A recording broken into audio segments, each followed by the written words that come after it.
அனைவருக்கும் வணக்கம். இன்னைக்கு தமிழ்நாட்டுல மிக துயரமான சம்பவம் நடந்து கொண்டிருக்கிறது. ஏன்னா ஒரு 40 பேர் உயிர் போயிருக்கு அப்படின்னா, சும்மா ஏதோ ஒரு போராட்ட காலத்துக்கு போய் உயிர விடல அவங்க பேரிடர் உயிர விடல. ஒரு புயலோ, ஒரு மழையோ, இடியோ புகுந்து ஆனா ஒரு தலைவர பார்க்க போயி, ஒரு ரசிகன பார்க்க போயி, ஒரு ஒரு கட்சியின் தலைவர பார்க்க போய் 40 பேர் உயிர் போயிருக்கு. என்ன பிரச்சனை நடந்திருக்குன்னா, இது சுத்தமா கணிக்க முடியல. இது எந்த பக்கம் தவறுன்னு சொல்ல முடியாது. இது ஒரு விபத்து தான். ஏன்னா 40 பேர் வேணும்னு உயிர விடுறாங்க. இவ்வளவு கூட்டம் வந்தா என்ன பண்றதுன்னு தெரியாம திணறினால கூட்ட நெரிசல் ஏற்பட்டு எல்லாருமே ரொம்ப மோசமான நிலையில உயிர் போயிருக்கு. இந்த உயிரிழந்த அனைத்து குடும்பத்துக்கும் ஆழ்ந்த அனுதாபங்களை தெரிவித்துக் கொள்கிறோம். அரசாங்கம் என்ன பண்ண முடியும்? ஒரு அளவுக்கு மேல கூட்டம் கூடுதுன்னா, இப்போ ஒரு 10,000 பேர் அந்த இடத்துல கூடியிருக்காங்கன்னா, ஒரு 5,000 பேர் போலீஸ் குடுக்க முடியுமா? ஒரு ஆளுக்கு ஒரு போலீஸ் குடுக்க முடியுமா? நம்மளுக்கு தான் தெரியும். இது கட்டுப்பாடா எப்படி நிக்கணுமோ, அந்த இடத்துல தள்ளி எப்படி நிக்கணும், இங்க தள்ளி எப்படி நிக்கணும். ஒருத்தங்க இடிக்கக்கூடாது, நெருக்கக்கூடாது அப்படி நிக்கணுங்க. அதே மாதிரி இந்த கட்சியில வர தலைவர்களும் சரிதான். ஒரு கூட்டம் ஏற்படுத்துறோம்னா சொன்ன டைமுக்கு அங்க நிக்கணும். இப்ப நான் விஜய் சொல்றேன். ஆமா தப்பு அவர் மேல. ஏன்னா 9 மணிக்கு ஒரு பரப்புரை பேசுறதுக்கு டைம் குடுத்துட்டாங்கன்னா, நீ 8 மணிக்கெல்லாம் வீட்ல இருந்து கிளம்புற. அது எப்படி 8 மணிக்குள்ள நீ பிரைவேட் ஜெட்ல போயிடுவோம்ப்பா அப்படின்னு சொன்னா, நீ வரதுக்கு எவ்வளவு நேரம் ஆயிடுச்சு? 2:30 மணிக்கு நீ பேச்சுவார்த்தை நடக்குது. 12 மணிக்கு பேச்சுவார்த்தை முடிக்க வேண்டியது நீ 2:30 மணியா ஸ்டார்ட் பண்ற. அப்படிங்கிறப்ப அவ்வளவு நேரம் மக்கள் வெயில்ல நிக்கிறாங்க. நான் லைவ் பார்த்துக்கிட்டே இருக்கேன். என்னடா இது இவ்வளவு நேரம் சார் பேச மாட்டாரு. எங்க பார்த்தா வண்டி வந்துகிட்டே இருக்கு. ஏதோ வந்து கொண்டே இருக்காரு. லைவ் போயிட்டே இருக்கு. மெயின் ஸ்ட்ரீம் மீடியாக்கள் இருக்கு பாரு. மட்டும் எச்சத்தனத்தை கேவலமான எச்சத்தனம் பண்ணிட்டு இருக்கு. தலைவர் பேசிட்டு இருக்காரு. உள்ளே இருந்து கேமரா காருக்கு உள்ளே இருந்து வருது. காருக்கு மேல இருந்து வருது. சைட்ல இருந்து வருது. இங்க இருந்துலாம் கேமராக்கள் பதிவு லைவ் போயிட்டே இருக்கு. வந்துகொண்டே இருக்காரு. ஹைப் ஏத்திட்டே இருக்கு. ஏத்த என்ன பண்ணும்? மக்கள் கூட்டம் கூட ஆரம்பிச்சு. கரூர் மக்கள் மட்டும் வரல. சுத்தி இருக்க எல்லா மக்களும் அங்க கூட்டம் கூட ஆரம்பிச்சிட்டாங்க. தடுத்திருக்கலாம். இது என்ன சொல்றது? ஒரு மாதிரியான ஒரு ஒரு சம்பவம் நடந்ததுதான்.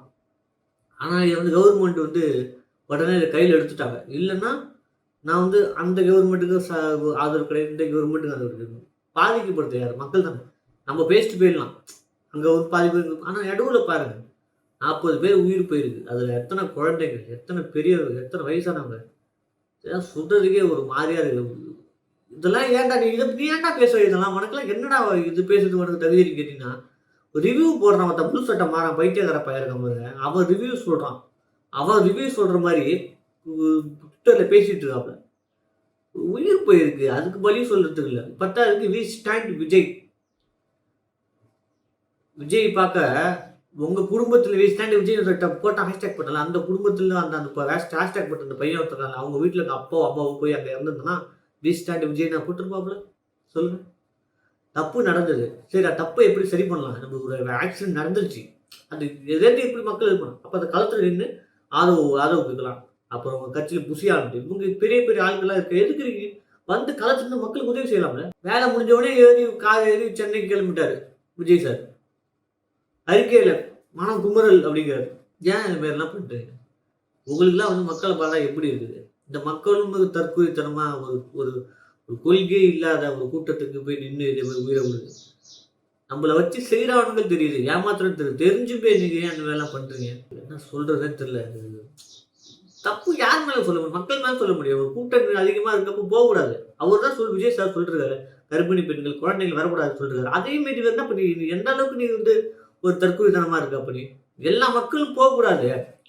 கர்ப்பிணி பெண்கள் வரக்கூடாது. பெண்கள்ல வயசானவங்க வரக்கூடாது. குழந்தைங்க வரக்கூடாது சொல்றாங்கல்ல.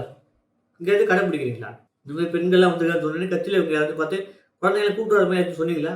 இல்லையே. உங்களுக்கு தேவை கூட்டத்தை காட்டணுமே. பாத்தியா கரூர்ல எவ்வளவு கூட்டத்தை பாத்தியா அப்படின்னு உங்களுக்கு கூட்டத்தை காட்டணுமே. இதெல்லாம் என்ன சொல்றது? இன்ன வரைக்கும் அந்த போராட்ட காலத்துல விஜய் சாரும் போகல, புஷி ஆனந்த் போகல. அப்புறம் அவருக்குள்ள இருக்க கைலாமணி பேர பாரு பண்ணலாம். லைலாமணி போல, ஆதவர்ஜன போல எவ்வளவு பேர்லாம் நிக்கிறீங்க. ஒருத்தவங்க கூட அந்த இடத்துக்கு போல. இப்ப நம்ம 1000 விமர்சனங்கள் வைக்கலாம். ஆனா என்ன பண்ண இப்ப எப்படி மாத்துறாங்க? சோசியல் மீடியா மாத்துறதுன்னா இதை பண்ணது டிஎம்கே தான். டிஎம்கே தான் வெளியே பண்ணியிருக்குது. உள்ள ஆளை விட்டு இப்படி பண்ணிருக்கு. இப்போ நான் கேள்வி கேட்குறேன். இறந்து போனாங்க வீட்டில் நீங்கள் போய் கேட்டு பாருங்க. அவன் சின்ன பையன் எவ்வளோ நல்லா இந்த உங்க விஜய் விஜய் சொல்லிட்டு இருந்தான். விஜய் பார்க்க போறதா சொல்லிட்டு போனான்ப்பா அவன். டிஎம்கே வந்து கூட்டிட்டு உங்க வீட்ல அம்மாட்ட சொல்லிட்டு வாடா, இப்ப விஜய் பார்க்கணும்னு சொல்லிட்டு வாடான்னு சொல்லி ஆளு செட் பண்ணி கூட்டு வந்து அவன கொல்றதுக்காக கூட்டு வந்தது தப்பு தானே அது. ஒரு ஒரு ஒரு ஒரு ஒரு நிகழ்வு நடந்துருச்சுன்னா, அதுக்கு நம்ம பலி நம்ம தான் எடுத்துக்கணும். மத்த கட்சிய நம்ம சார்ந்து கொள்ள ஏன்னா உங்க கட்சி மூலியமா தான் பண்ணுது. இந்தியா ஃபுல்லா பார்த்து கேவலப்படுது. திட்டுறானுங்க. கதை மூஞ்சி துப்புறானுங்க. என்டிடிவி டிவி ஒரு பெரிய நேஷனல் டிவி. அதுல போய் நீ மாலை போடுறப்ப, அவன் கழுத்துல துண்ட போடுறப்ப எவ்வளவு பெரிய கேவலமா இருக்கு. அதே மாரி வந்து தமிழக அரசு வந்து சட்ட நடவடிக்கை எடுக்கணும். ஏன்னா சும்மா வந்து எவன் உயிரே போகல அது. மக்கள், பொதுமக்களோட உயிர்கள் போயிருக்குது. இத வந்து யாராவது ஒருத்தவங்க பொறுப்பு எடுத்து இந்த மாரி நடக்கக்கூடாது. இதுக்கு என்ன இழப்பீடோ அத குடுங்க. இப்ப அறிவிச்சாரு. 20 கோடி அறிவிச்சிருக்காரு விஜய் சார். போன உயிர் மீண்டு வருமா? 20,00,000க்கு அந்த அந்த உயிர்கள் மீண்டு வருமா? சொல்லுங்க. அத காணொளி பார்க்கறப்போ ஒரு மாரியா இருக்கு நம்மளுக்கு. ஒரு மாதிரியான ஒரு மன இதுக்கு உள்ள போயிடுது. ஏன்னா, சும்மா வந்து உயிர விடலங்க. உங்கள பார்க்க வந்து தானே உயிர விட்டான். உங்களுக்கு எனக்கு உங்க நிலைமையும் புரியுது. என்னடா இது இப்படி நடந்து போச்சுன்னு நீங்க ஒரு மனநிலையில இருப்பீங்கல்ல. அதுவும் எனக்கு புரியுது. என்ன சொல்றது? உங்க மனநிலையே எங்களுக்கு புரியுது. நீங்களும் வந்து இவ்வளவு பேர் நம்ம உயிரை விட்டாங்களே அப்படின்னு ஒரு வருத்தத்துல இருப்பீங்க. இருந்தாலும் டக்குனு என்ன பண்ணணும்? போறதுக்கு முன்னாடியே வந்து பார்க்கணும்ல எல்லாரும். இத்தனை நேரத்துக்கு நீ உள்ள போய் பார்த்துருக்கணும்ல மக்களை பார்த்துருக்க முடியல நீங்க போய். இன்ன வரைக்கும் எதிர்பார்க்கல. ஒருத்தவங்க கூட வரலையேங்க. என்னங்க நீங்க நல்ல ஆட்சி வந்து என்னங்க ஒரு மாற்றத்தை கொடுத்துட போறீங்க? நம்பி தானே எல்லாரும் இருந்தாங்க. இத வந்து முழுமையா எல்லாரும் வந்து கண்டிக்கணும். இந்த மாரி கூட்டுறது எங்கேயுமே இல்ல. நிப்பாட்டிடணும் எல்லாரும். இப்படி கூட்டுற மாரி இருந்தா ஒரு பொது இடத்துல ஒரு பெரிய இடத்துலயோ, ஒரு பெரிய விழுந்த இடத்துலயோ, ஒரு மைதானத்திலயோ நடத்துனீங்கன்னா பரவால்ல. கேப்பே உங்களோடு தான் இருக்குது. அந்த சாலை. அந்த சாலைக்குள்ள நீங்க 10,000 பேர், 30,000 பேர் நிக்க வச்சு அப்படி வேலைக்கு ஆகும். இனிமே இந்த சம்பவங்கள் நடக்காம இருக்கணும்னு கவர்மெண்ட் சொல்லிக்கிறேன். அந்த குடும்பங்களுக்கு நம்ம ஆழ்ந்த அனுதாபங்களை தெரிவிச்சலாம். நன்றி, வணக்கம்.